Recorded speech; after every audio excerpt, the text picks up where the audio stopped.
কদর যেন মিস না হয়। 21, 23, 25, 27, 29 নাকি খালি 27? আপনারা কি খালি 27?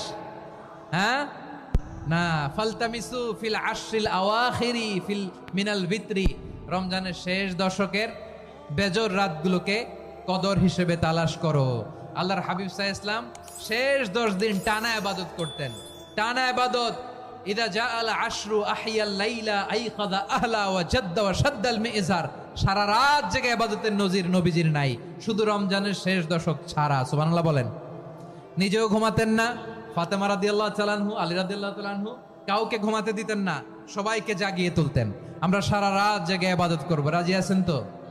কদর যেন আমাদের মিস না হয়। আজকে থেকেই ক্যালেন্ডারে মার্ক করে রাখেন, সব কাজ পেছনে ফেলে, সব ব্যস্ততাকে পেছনে ফেলে ইবাদতের জন্য আমরা প্রস্তুত থাকবো কদরের রাতে। কোনোভাবে কদর যেন আমাদের মিস না হয়, ইনশাআল্লাহ বলেন তো সবাই।